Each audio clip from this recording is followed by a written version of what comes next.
Dr. Carson. I want to talk about the issue of birthright citizenship, which has emerged since the first debate as a major issue in this campaign. Mr. Trump, you say that babies born in the United States to undocumented immigrants should not any longer get automatic American citizenship.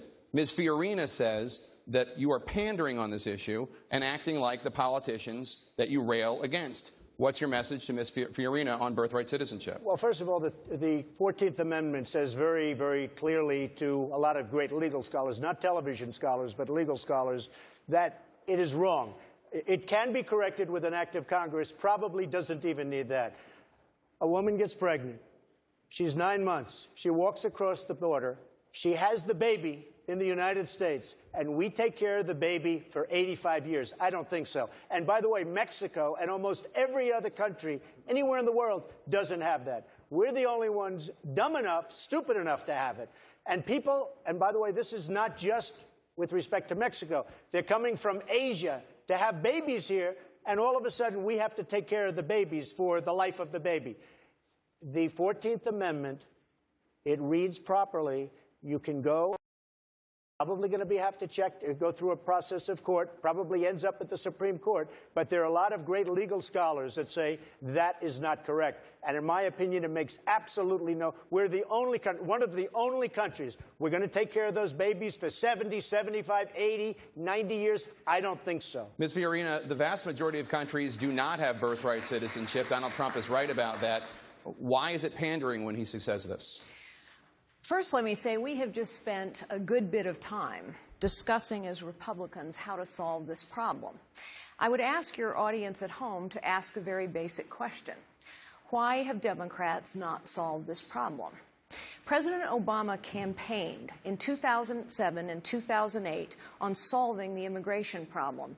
He entered Washington with majorities in the House and the Senate. He could have chosen to do anything to solve this problem. Instead, he chose to do nothing.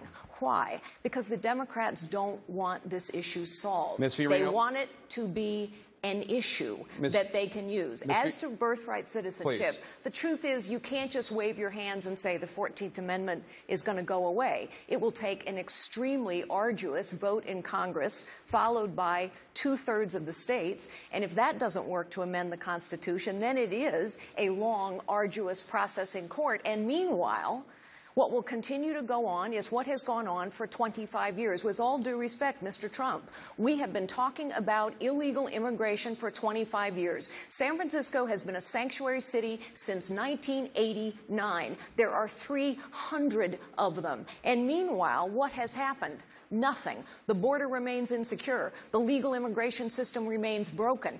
Look, we know what it takes to secure a border. We've heard a lot of great ideas here. Money, manpower, technology, mostly apparently leadership, the kind of leadership that understands how to get results. Thank you, Ms. Fiorina. Mr. Trump, I want to give you a chance to respond. By the way, with Carly on the fact that the Democrats do not want to solve this problem for the obvious reasons, but they do not. But I believe that a reading of the 14th Amendment allows you to have an interpretation where this is not legal and where it can't be done. I've seen both sides, but some of the greatest scholars agree with me without having to go through Congress. If you do go through Congress, you can absolutely solve the problem. Thank you, Mr. Trump. You would stipulate, Mr. Trump, that not everyone agrees with you. That's true. Sure. Senator Paul, I want to bring you in. Where do you stand?